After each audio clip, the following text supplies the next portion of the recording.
श्री स्वामी समर्थ. मिठाच्या डब्यात टाका आजच ही एक वस्तू. तुमचा शत्रूही तुम्हाला करोडपती होण्यापासून रोखू शकणार नाही. मिठाच्या डब्यात टाका ही एक वस्तू. हा मिठाचा उपाय जो कोणी करेल त्याचे सर्व दुःख त्रास दूर होतील. तर मित्र आणि मैत्रिणींनो, आपल्या घरातील मिठाच्या डब्यात गुपचूप ठेवा ही एक वस्तू. माता लक्ष्मीच्या आशीर्वादाने तुमच्या जीवनात पैशांचा पाऊस पडेल.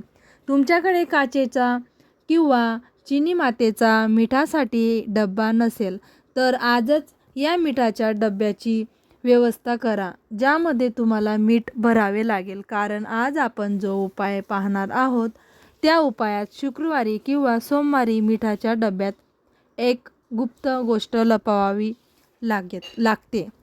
याबद्दल तंत्रशास्त्रात लिहिलेले आहे आणि ती गोष्ट मिठाच्या डब्यात लपवताच तुम्हाला तुमच्या मागील गरिबी, त्रास, समस्यापासून मुक्ती तर मिळेलच, पण तुम्हाला तुमच्या जीवनात सुख समृद्धी मिळेल. एक गोष्ट समजून घ्या मित्रमैत्रिणींनो, एखाद्या व्यक्तीच्या घरातील मिठाच्या डब्यात थेट संबंध हा व्यक्तीच्या आर्थिक परिस्थितीशी असतो.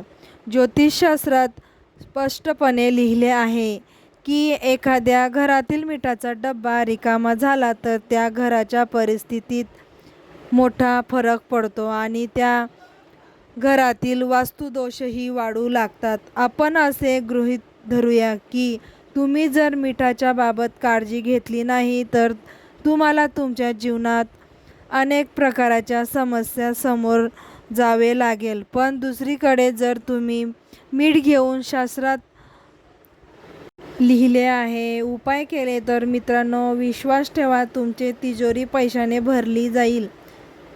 शिवाय तुमच्यावर संपत्तीचा वर्षाव सुद्धा होईल. तुमच्या येणाऱ्या अनेक पिढ्या संपत्तीवर राज्य करतील. मित्रांनो, व्हिडिओमध्ये अजून पुढे जाण्याआधी माझी तुम्हाला एक विनंती आहे. आज व्हिडिओ लक्षपूर्वक आणि काळजीपूर्वक शेवटपर्यंत न थांबता पहा, कारण हा व्हिडिओ पाहिल्यानंतर माता लक्ष्मी कृपा तुमच्यावर नक्की करेल. ताईंनो, तुम्हाला मिठाच्या संदर्भात त्या छोट्या छोट्या गोष्टीची माहिती देणार आहे ज्याची तुम्ही विशेष काळजी घेतली पाहिजे, जेणेकरून तुम्ही दैनंदिन जीवनात येणाऱ्या समस्यापासून नेहमी मुक्त राहाल. गरिबीपासून तर दूर होण्याचा हा एक उत्तम मार्ग आहे. तुमच्या घरात गरिबी पसरली असेल तर तुमच्या घरातील सर्व व्यक्तींचे एकमेकांशी जमत नाही. तुमच्या घरातील व्यक्तींना त्यांच्या कामात अनेक समस्यांना समोर जावे लागते.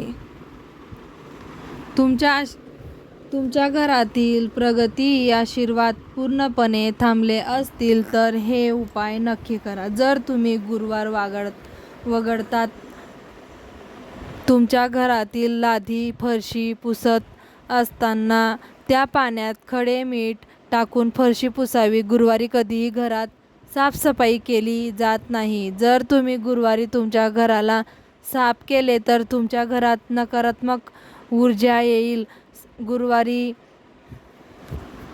वगळता कोणत्याही दिवशी तुम्हाला हवे तेव्हा घर पुसून टाका. त्या पाण्यात खडे मीठ अवश्य टाका आणि त्याच पाण्याने संपूर्ण घर पुसून टाका. जर तुम्ही असे केले तर तुम्ही प्रत्येक वेळी पुसताना तुमच्या घरात कितीही नकारात्मक ऊर्जा असेल तर ती नष्ट होईल आणि तुमच्या घरात सकारात्मक ऊर्जा वास करेल.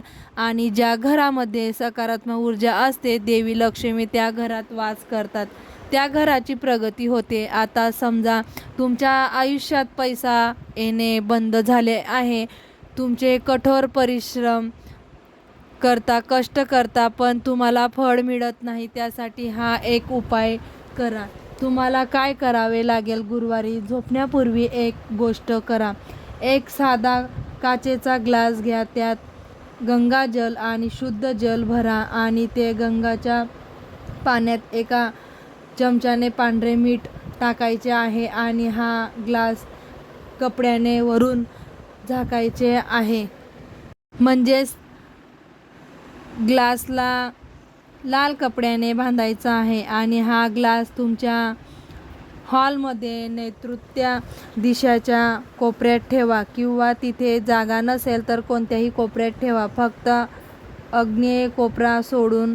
तुम्हाला हा उपाय करताना पाणी दर 15 दिवसांनी बदलत राहायचे आहे आणि 1 चमचा मीठ त्यामध्ये टाकत राहायचे आहे. जर तुम्ही गुरुवारपासून हा उपाय सुरू केला आणि कायम करत राहिला तर तुमच्यावर असो कोणतेही दोष राहणार नाही आणि तुमच्या जीवनात जे काही कष्ट करत असाल त्याचे फळ तुम्हाला नक्कीच मिळेल.